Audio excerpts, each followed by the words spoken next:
ಎಲ್ಲ ನನ್ನ ಪ್ರೀತಿಯ ವೀಕ್ಷಕರಿಗೆ ನಿಮ್ಮ ರಘುರಾಮ್ ಮಾಡುವ ಆತ್ಮೀಯ ನಮಸ್ಕಾರಗಳು.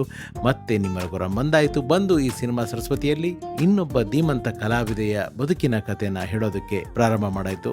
ಧನ್ಯವಾದಗಳು ಸತೀಶ್ ಸರ್ ಅವರ ಸರಣಿಗೆ ನೀವು ತೋರಿಸಿದ ಪ್ರೀತಿಗೆ ನಾನು ಆಭಾರಿಯಾಗಿದ್ದೇನೆ. ತುಂಬ ಥ್ಯಾಂಕ್ ಯು ಸೋ ಮಚ್ ಅಂತ ತಿಳಿಸ್ತಾ ಈಗ ಜಯಮಾಲಿನಿ ಮೇಡಮ್ ಅವರ ಕಥೆನ ಹೇಳೋದಕ್ಕೆ ಸ್ಟಾರ್ಟ್ ಮಾಡ್ತೀನಿ.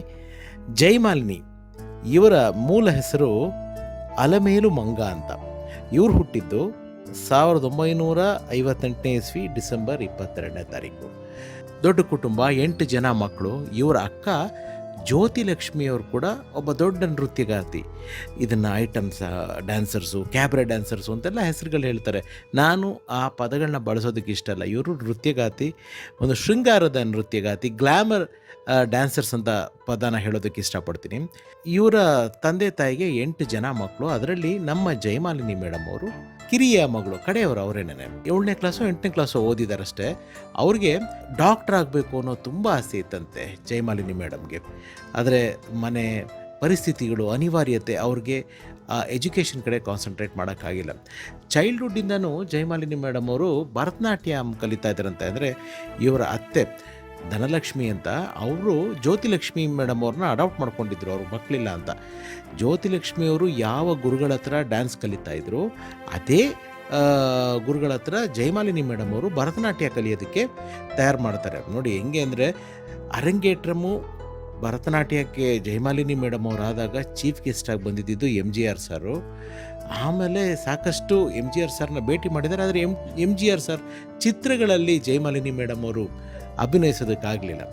ಒಂದು 13 ವರ್ಷ ಅಂತ ಕಾಣುತ್ತೆ ಜಯಮಾಲಿನಿ ಮೇಡಮ್ ಅವ್ರಿಗೆ, 13ರಿಂದ 14 ವರ್ಷ ಇರ್ಬೋದು.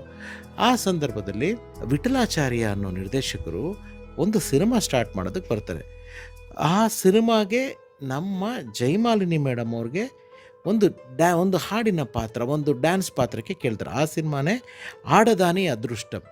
ಆ ಆಡದಾನಿ ಅದೃಷ್ಟಮಿಂದ ನಮ್ಮ ಜಯಮಾಲಿನಿ ಮೇಡಮ್ಗೆ ಚಿತ್ರರಂಗದ ಅದೃಷ್ಟ ಪ್ರಾರಂಭ ಆಯಿತು. ಅದರಲ್ಲಿ ಒಂದು ನೃತ್ಯಗಾತಿಯ ಪಾತ್ರದ ಮೂಲಕ ನಮಗೆ ಪರಿಚಯ ಆದರು.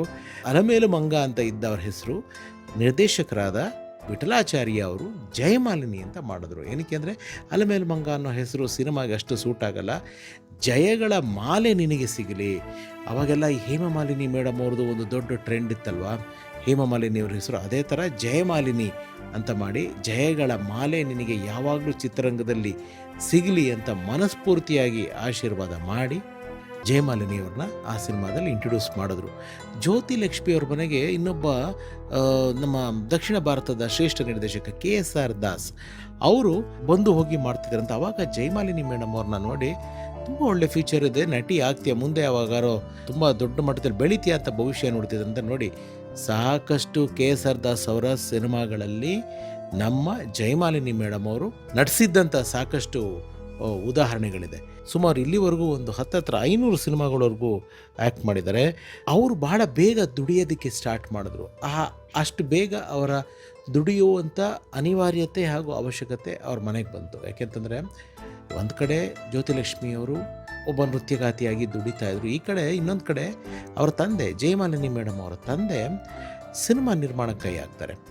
ಸಿನಿಮಾ ನಿರ್ಮಾಣಕ್ಕೆ ಕೈ ಹಾಕಿ ಸಾಕಷ್ಟು ಸೋಲನ್ನ, ನಷ್ಟನ ಅನುಭವಿಸ್ಬೇಕಾಗಿರುವಂಥ ಪರಿಸ್ಥಿತಿ. ಆಗ ಆಕಸ್ಮಿಕವಾಗಿ ತಮ್ಮ 13-14ನೇ ವರ್ಷಕ್ಕೆ ಚಿತ್ರರಂಗಕ್ಕೆ ಬಂದಂಥ ಜಯಮಾಲಿನಿ ಮೇಡಮ್ ಅವರು ಅನಿವಾರ್ಯ ಪರಿಸ್ಥಿತಿಯಿಂದ ಬಣ್ಣ ಹಚ್ಚಿ ಅವರು ಆ್ಯಕ್ಟ್ ಮಾಡೋದಕ್ಕೆ ಸ್ಟಾರ್ಟ್ ಮಾಡ್ತಾರೆ. ಅವಾಗೆಲ್ಲ ಜಯಮಾಲಿನಿ ಮೇಡಮು ಇಷ್ಟು ದಪ್ಪ ಇರಲ್ಲ, ತುಂಬ ಸಣ್ಣ ಇದ್ದರು. ಅವ್ರ ಫಸ್ಟ್ ಪಿಕ್ಚರ್ ಟೈಮ್ನಲ್ಲೆಲ್ಲ ತುಂಬ ಮೃದು ಸ್ವಭಾವ, ತುಂಬ ನಾಚಿಕೆ ಸ್ವಭಾವದವರಂತೆ. ಪ್ರೆಸ್ ಹತ್ರ ಆಗಲಿ, ಮೀಡಿಯಾ ಹತ್ರ ಆಗಲಿ ಈ ಥರ ಬೆರೆಯೋದು ಏನೂ ಇಲ್ಲ. ಅವ್ರಿಗೆ ಅವ್ರ ತಾಯಿಯೇ ಜೀವ. ತಾಯಿ ಏನು ಹೇಳ್ತಾರೆ ಅದು ಪರಮ ವಾಕ್ಯ ಅವ್ರಿಗೆ.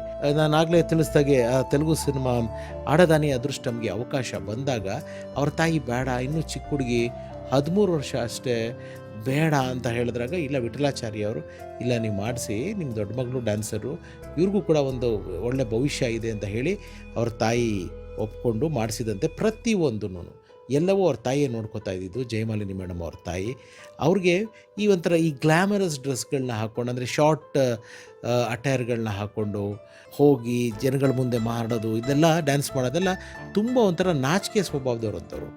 ಆದರೆ ಒಂದು ಸತಿ ಅವ್ರು ಮೇಕಪ್ ಹಾಕಿ ಕಾಸ್ಟ್ಯೂಮ್ ಹಾಕಿ ಅಲ್ಲಿವರೆಗೂ ಅವ್ರಿಗೊಂಥರ ಮುಜುಗರನೇ ಇರೋದಂತೆ.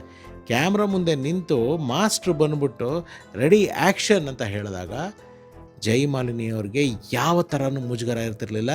ಕೆಲಸನ ಅಷ್ಟು ಶ್ರದ್ಧೆಯಿಂದ ಮಾಡೋರು. ಈ ಜ್ಯೋತಿಲಕ್ಷ್ಮಿ ಮೇಡಮ್ ಬಂದ್ಬಿಟ್ಟು ಸ್ವಲ್ಪ ಪರ್ಟಿಕ್ಯುಲರು, ಇದೇ ಥರದ್ದು ಪಾತ್ರ ಏನು, ಅದು ಯಾವ ಥರ ಏನು ಎಲ್ಲವೂ ಕೇಳೋರು. ಆದರೆ ಜಯಮಾಲಿನಿ ಮೇಡಮ್ ಅವರು ತುಂಬ ಸಾಫ್ಟು. ಅವರು ಏನು ಕೊಟ್ಟರು ಕಣ್ಗೊತ್ಕೊಂಡು ಮಾಡ್ತಾ ಇದ್ದಂಥ ಒಂದು ಉದಾಹರಣೆ ಇದೆ. ಆ್ಯಂಡ್ ಅಕ್ಕ ಒಂದು ಪ್ರೈಮ್ ಟೈಮಲ್ಲಿದ್ದರು. ಜಯಮಾಲಿನಿ ಅವರು ಯಾವಾಗ ಇಂಡಸ್ಟ್ರಿಗೆ ಬಂದರು, ಅಕ್ಕ ಅವ್ರದ್ದು ಸ್ವಲ್ಪ ಜ್ಯೋತಿಲಕ್ಷ್ಮಿ ಅವ್ರದ್ದು ಅದು ಹಾಗೆ ಅಲ್ವಾ, ಒಂದು ಸ್ವಲ್ಪ ಮಾರ್ಕೆಟು ಒಂದೂರು ಏರುಪೇರು ಆಗೋಕ್ಕೆ ಸ್ಟಾರ್ಟ್ ಆಯಿತು. ಆ ಮಧ್ಯದಲ್ಲಿ ಸಾಕಷ್ಟು ಜನಕ್ಕೆ ಅಲ್ಲಿ ಇಂಡಸ್ಟ್ರಿನಲ್ಲಿ ಗೊಂದಲ ಬೇರೆ ಹತ್ಕೊಂಡ್ಬಿಡ್ತು. ಏನಂದರೆ ಇವರಿಬ್ರಿಗೂ ಸರಿಗಿಲ್ಲ. ಯಾಕೆಂದರೆ ಎಷ್ಟೋ ಚಿತ್ರಗಳಲ್ಲಿ ಇವರಿಬ್ಬರು ಒಟ್ಟಾಗಿ ನಟಿಸಿದ್ರು. ಅವ್ರು ಬೇರೆ ಕಡೆ ಇವ್ರು ಬೇರೆ ಕಡೆ ಇರೋರು, ಶಾರ್ಟ್ ಇದ್ದಾಗ ಮಾತ್ರ ಬಂದು ಒಟ್ಟಿಗೆ ಕಾಣಿಸ್ಕೊತಿದ್ರು ಅನ್ನೋ ಉದಾಹರಣೆಗಳಿದೆ. ಯಾಕೆಂತಂದರೆ ಜಯಲಕ್ಷ್ಮಿ ಮೇಡಮ್ ಅವ್ರ ಅಕ್ಕ ಜ್ಯೋತಿಲಕ್ಷ್ಮಿ ಅವ್ರನ್ನ ಧನಲಕ್ಷ್ಮಿ ಅನ್ನೋರ ಅತ್ತೆ ಕರ್ಕೊಂಡೋಗಿ ಸಾಕ್ತಾಯಿದ್ರು. ಅದೊಂದು ಗ್ಯಾಪ್ ಇತ್ತು ಆ ಮಧ್ಯದಲ್ಲಿ, ತುಂಬಾ ದೊಡ್ಡ ಗ್ಯಾಪ್ ಇತ್ತು. ಜಯಮಾಲಿನಿ ಮೇಡಮ್ ಅವರು ಕಂಪ್ಲೀಟು ಆ ಕುಟುಂಬದ ಜವಾಬ್ದಾರಿ, ಅಂದರೆ ಇವ್ರ ಕಿರಿಮಗಳಾದರೂ ಎಲ್ಲ ಕಂಪ್ಲೀಟು ಅವ್ರ ಬೇರೆ ಬ್ರದರ್ಸು ಸಿಸ್ಟರ್ಸ್ದು ಎಲ್ಲರದೂ ಮದುವೆ ಜವಾಬ್ದಾರಿನ ಇವರೇ ತೊಗೊಂಡ್ರು. ಜ್ಯೋತಿಲಕ್ಷ್ಮಿ ಹಾಗೂ ಜಯಮಾಲಿನಿ ಮೇಡಮ್ ಅವರ ಸಂಬಂಧ ಹಾಳಾಗಿತ್ತ.